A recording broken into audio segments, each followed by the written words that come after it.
এনাদেরই আওলাদ পাকদের, গজ পাকের আওলাদ পাকদের এক মহান নিয়ামত আমরা পেয়েছি।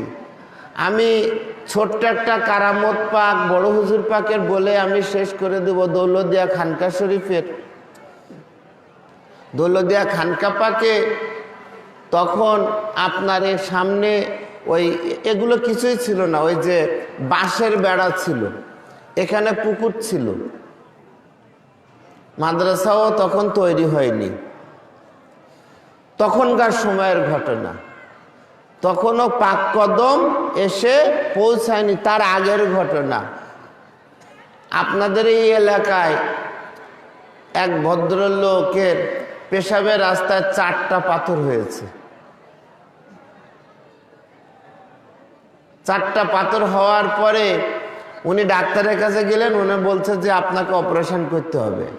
তো অপারেশনের যে খরচ, তার ভিটা মাটি বিক্রি করে দিতে হবে।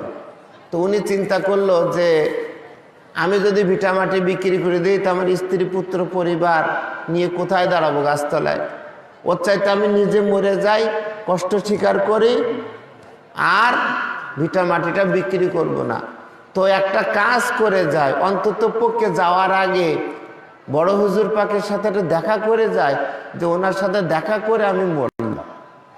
ওনার শেষ ইচ্ছা। তৎকালীন সময় 300 টাকা লাগতো একটা লাল পাসপোর্ট তৈরি করতে। আপনারা কে কে করেছেন ঠিক আমি জানি না। 300 টাকা কি 400 টাকা দিয়ে একটা লাল পাসপোর্ট ফরিদপুরের থেকে করা যেত, আর সবুজ পাসপোর্টটা একটু বেশি টাকা ছিল। ওটা ছিল বিশেষ পাসপোর্ট, ইন্ডিয়া বাংলাদেশ।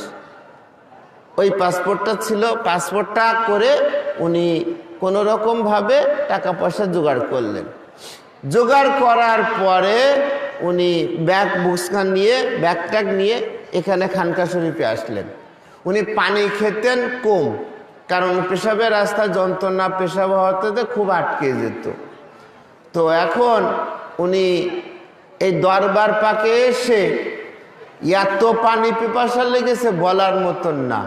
ওই যে পানি গ্লাসে করে খাবে কি, ওই যে কল চিপলে মুখে পানি দিলে না অনেক পানি ধরে, আর ওই কলের মুখেই পানি দিয়ে অনেক পানি খাওয়া যায়। তো গ্রামের মানুষগুলো এগুলো আপনারা ভালো বুঝবেন। কল চাপ দিলেন, এক কল পানি হলো, আর পেট ভরে পানি খেয়েছে।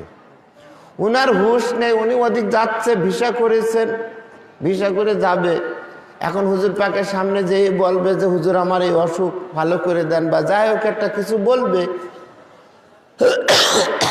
বলার ফলে তিনি কি করলেন, তিনি আপনার এতে আসলেন, কি বলে ওর নাম, বেনাপোল বর্ডারে গেছে। এখান থেকে পরিবহনে উঠে বেনাপোল বর্ডারে গেছে।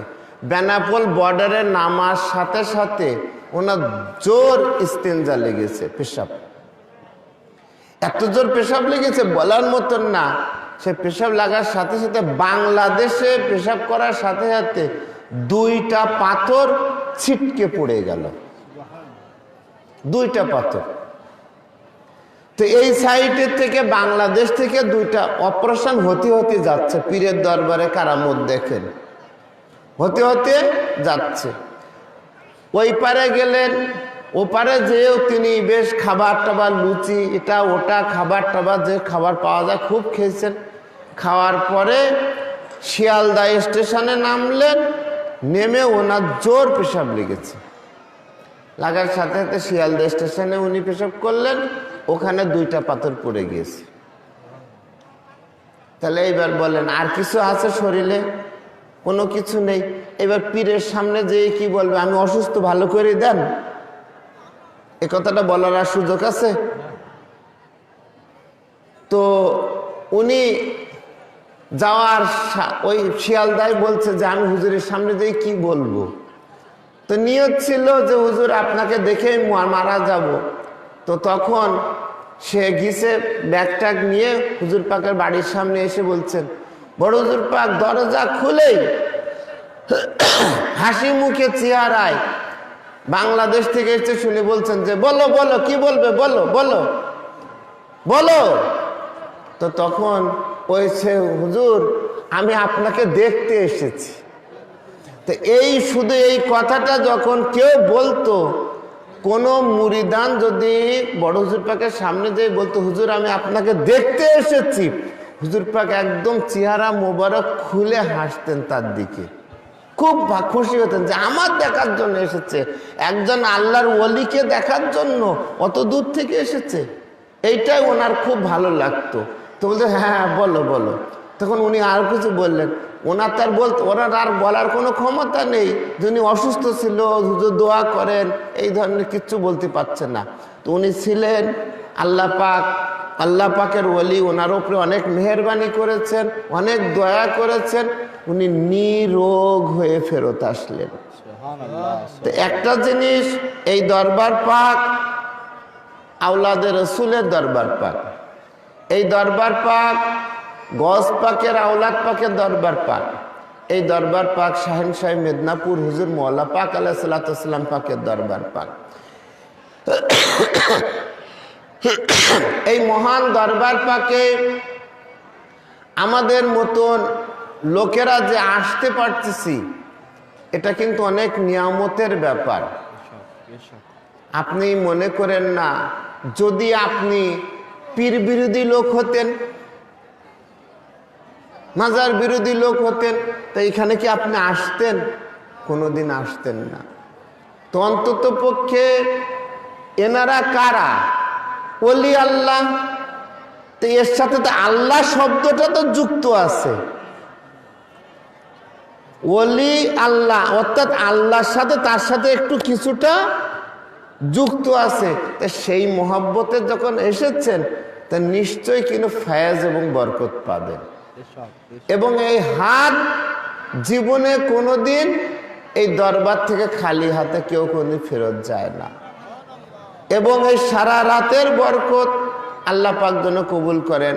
বিশেষ করে এই মাহফিল পাক, এই ওরস শরীফ উদযাপন উপলক্ষে অনেক দিন থেকে কার্যক্রম শুরু হয়েছে, লাইটিং, চুনকাম, তারপরে হচ্ছে বিভিন্ন ধরনের কাজ, গেটের কাজ, বাঁশের কাজ, নিশান পাকের কাজ, খানা পাকের কাজ, রান্নার কাজ, সমস্ত কাজ হচ্ছে।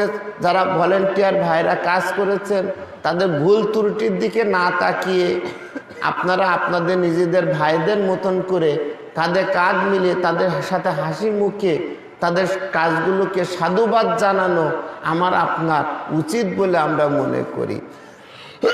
এবং আঞ্জুমানে কাদরিয়া দৌলতদিয়া খানকা শরীফের ম্যানেজিং কমিটির সুন্দর এই ব্যবস্থাপনা, এটা একটা নতুনত্ব হয়েছে।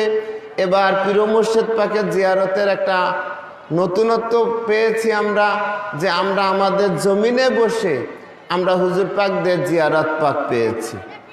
আমাদের কলিজাটা শীতল হয়ে গিয়েছে যে এই অনুকূল পরিবেশের মধ্যেও মালিক আমাদের জিয়ারতের একটা ব্যবস্থা তো অন্তত পক্ষে করেছেন। আল্লাহর ওলি, জামানার ওলি, গজ পাকের আওলাদ পাক, মওলা পাকের আওলাদ পাক, রাসূলুল্লাহ সাল্লাল্লাহু আলাইহি সাল্লামের আওলাদ পাকের জিয়ারত আর কি চায়? এর চাইতে অতি উত্তম নিয়ামত আর কিছু হতে পারে না। সেই মহান নিয়ামত আজকে আমরা ওরস শরীফে হাজির হয়েছি। আমরা একদম শেষ প্রান্তে চলে এসেছি। এখন আমরা কিয়াম পাক করব। কিয়াম পাকের মাধ্যমে, মোনাজাতের মাধ্যমে আমরা আল্লাহ পাকের কাছে গোনা খাতা মাপ চাইবো। আমাদের পূর্বপুরুষ যারা চলে গিয়েছেন, এই মাটি কিন্তু একদিনে ভরাট হয়নি। আপনাদের এই এলাকার এমন কোনো লোক নেই যারা এই জমিনে এসে একটু পরিশ্রম করেননি। আপনি করেননি, আপনার বাবা করেছেন, আপনি করেননি, আপনার দাদা করেছেন, আপনি করেননি, আপনার চাচা করেছে, আপনি করেননি, আপনার মা করেছে। কাউরের অবদান কেউ কম অংশের কম নয়। আমরা সকলের জন্য সকলের জন্য আল্লাহ পাকের কাছে হাত চাইব। এই পবিত্র রজনীর ওসিলাতে আল্লাহ আমার আপনার এই এলাকাবাসী যারা এখানে আসে তাদেরকেও মাফ করে দিক, যারা আসে না তাদেরকেও আল্লাহ পাক মাফ করে দিক।